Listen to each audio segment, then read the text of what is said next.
पश्चिम Asia इस वक्त लगभग एक बारूद के ढेर पर है। ईरान और यूएस इजराइल के बीच जंग अब और ज्यादा खतरनाक मोड़ ले चुकी है। ईरान की तरफ से लगातार बैलिस्टिक मिसाइलों की बौछार हो रही है, जिनमें क्लस्टर वॉरहेड जैसे घातक हथियार भी शामिल हैं।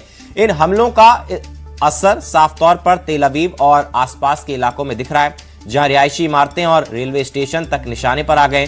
सिर्फ इजराइल ही नहीं बल्कि पूरे पश्चिम एशिया में इसका असर फैलता नजर आ रहा है। बेरूत में इजराइल की जवाबी एयर स्ट्राइक जारी है, तो बगदाद में अमेरिकी दूतावास तक ड्रोन हमले की चपेट में आ गया। वहीं दुबई के आसमान में भी मिसाइलों और ड्रोन की हलचल ने खतरे का संकेत दे दिया है। लगातार सायरन, आसमान में चमकती मिसाइलें, इंटरसेप्शन के धमाके और जमीन पर तबाही हो रही है। ये जंग अब सिर्फ दो देशों के बीच नहीं रही, बल्कि पूरे पश्चिम एशिया को अपनी चपेट में ले चुकी है।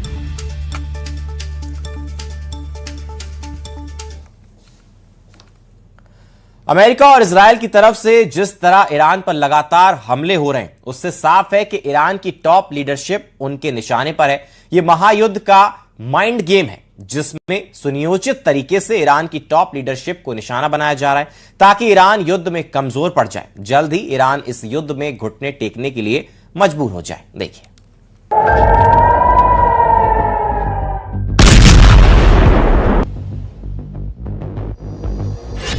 महायुद्ध का माइंड गेम।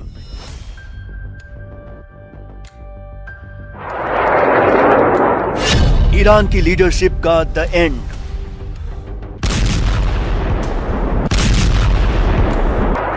अमेरिका और इजराइल जिस तरह चुन चुनकर ईरान की टॉप लीडरशिप को निशाना बना रहे हैं, उससे साफ है कि ट्रंप और नेतन्याहू ने इस युद्ध को माइंड गेम से जीतने की रणनीति तैयार की है।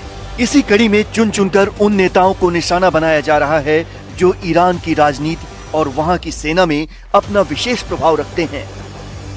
पहले इजराइल ने ईरान के सुप्रीम लीडर को निशाना बनाया, लेकिन जब उनकी मौत के बाद भी ईरान ने घुटने नहीं टेके, तो एक एक करके अब उन नेताओं को निशाना बनाया जा रहा है जिनकी वजह से ईरान इजराइल और अमेरिका के खिलाफ युद्ध में टिका हुआ है।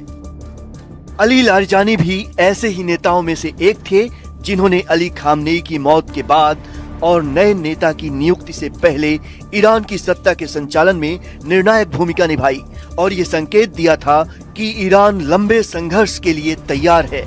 अपने मौत से पहले भी लारिजानी ईरान के 3 बड़े संकटों को एक साथ संभाल रहे थे। पहला, अमेरिका इजराइल के साथ जंग, जिस पर उन्होंने कहा था कि ईरान को लंबे संघर्ष के लिए तैयार रहना चाहिए। दूसरा, ईरान में हो रहे विरोध प्रदर्शन, जिसमें हजारों प्रदर्शनकारियों की मौत हुई। तीसरा, ईरान का न्यूक्लियर प्रोग्राम और अमेरिका के साथ रुकी हुई अप्रत्यक्ष बातचीत। इसीलिए लारिजानी की मौत से ईरान को गहरा झटका लगा है। अमेरिका और इजराइल ने एक तरफ अली लारिजानी पर हमला किया, तो वहीं दूसरी तरफ ईरान की बासिज फोर्स के चीफ गोलेम रेजा सोलेमानी को भी निशाना बनाया। Basij force revolutionary guard corps की एक संगठनात्मक सहायक संस्था है, जो ईरानी सरकार की सुरक्षा शाखाओं में से एक है और आंतरिक संकटों के प्रबंधन और विरोध प्रदर्शनों को दबाने और नियंत्रित करने में निर्णायक भूमिका निभाती है। इसके चीफ पर हमला करना ईरान को घरेलू मोर्चे पर कमजोर करने की रणनीति है। पहले भी ईरान के कई लीडर्स को एयर स्ट्राइक में निशाना बनाया गया, जिनमें IRGC प्रमुख Hossein Salami, air force chief Amir Ali Hajizadeh, intelligence chief Mohammad Kazemi, air defence force के चीफ दाऊद शेखियान, सुरक्षा परिषद के सेक्रेटरी अली शमकानी समेत कई बड़े चेहरे शामिल थे। मतलब इजराइल और अमेरिका के निशाने पर सिर्फ ईरान के ठिकाने नहीं, पूरी कमांड चेन है और ये सोची समझी रणनीति के तहत किया जा रहा है, ताकि उन सभी लोगों को खत्म कर दिया जाए जो इजराइल और अमेरिका के खिलाफ युद्ध में फैसले ले सकते हैं और उन्हें तगड़ा जवाब दे सकते हैं।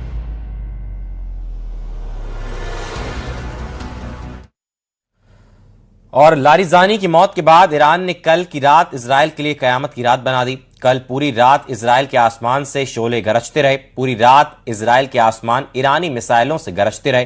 कंप्लीट ग्राउंड रिपोर्ट आपको दिखाते हैं।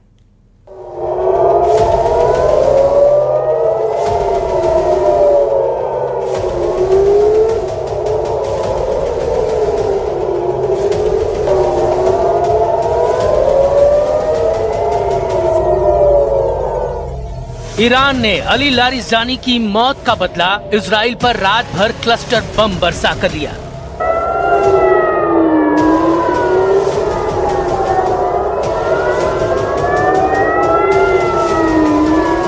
ऐसा हमला किया कि इजराइल दहल गया। आसमान से एक साथ गिरते बम देखकर रूह कांप गई।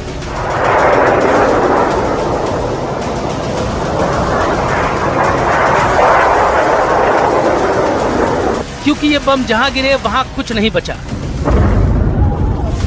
ईरान की ओर से दागे गए कुछ क्लस्टर बम न्यूज 18 इंडिया के कैमरे में भी कैद हुए।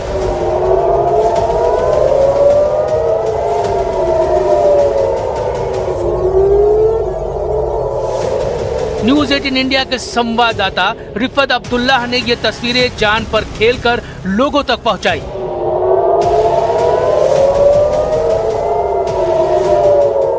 तीन बार अटैक किया गया। बताया जा रहा है कि क्लस्टर बॉम्ब्स का इस्तेमाल किया जा रहा है। अभी मैं दिखाने की कोशिश करूंगा आपको। ये आप देखिए कि किस तरीके से क्लस्टर बॉम्ब का इस्तेमाल हो रहा है। ये देखिए, ऐसा लगता है कि मेरे सर के ऊपर से ही जा रहे हैं। ये देख सकते हैं आपकी एक बॉम्ब जो है वो जब गिरता है तो उसके बाद वो काफी सारा स्कैटर होता है, काफी छोटे छोटे बॉम्ब्स में वो तब्दील हो जाता है। और हम देख पा रहे हैं एक तो सीधे जा रहा है। ये मिसाइल देखिए। तो इधर ईरान ने अमेरिका और इजराइल के साथ जारी जंग में अपना एक और बड़ा लीडर गंवा दिया है। कल पहले अमेरिका और इजराइल की तरफ से दावा हुआ, लेकिन बाद में ईरान ने भी अपने top security ball Ali Larijani के मारे जाने की पुष्टि कर दी। साथ ही ईरान ने लारिजानी की मौत का बदला लेने की भी कसम खा ली है। ईरान के राष्ट्रपति मसूद पेजेश्कियान ने शोक संदेश में लारिजानी को एक कीमती और महान व्यक्ति बताया। तो उन्होंने कहा कि लारिजानी के इस्लामिक रिपब्लिक के दौर में कई अहम भूमिकाओं में काम किए।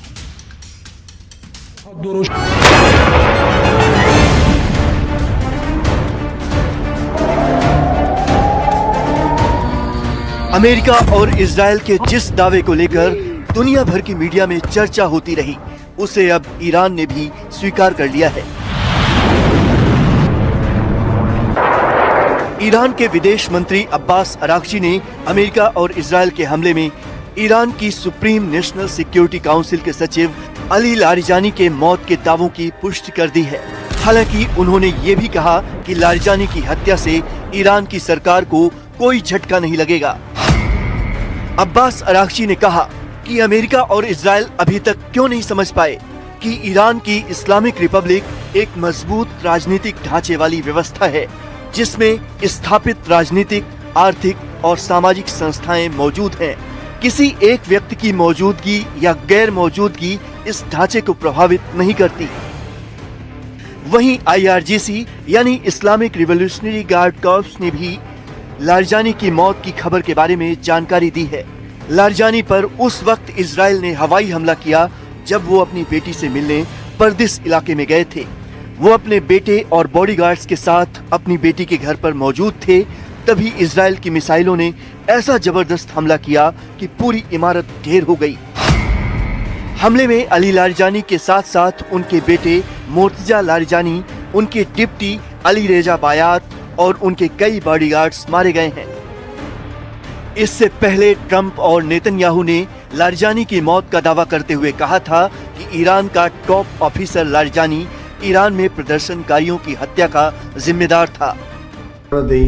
The top person was, they say, a lot of people say their actual top was killed yesterday, along with somebody else who was responsible for the killing. The man that was responsible for the killing of 32,000 people over the last 2 weeks, he was in charge of the killing of protesters. It's an evil group. I mean, they've killed much more than 32,000 people. And the man who was responsible for that was also killed yesterday. הבוקר חיסלנו את אלי לאריג'אני.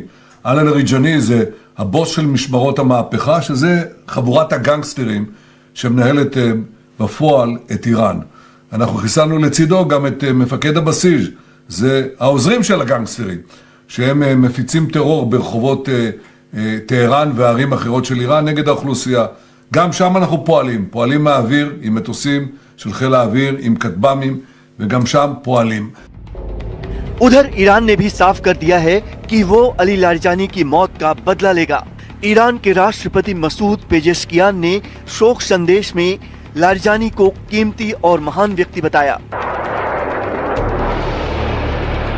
वहीं IRGC के aerospace force के commander Syed Majid Mousavi ने ये कहकर चेतावनी दी कि अब दुश्मन का आसमान देखने लायक होगा।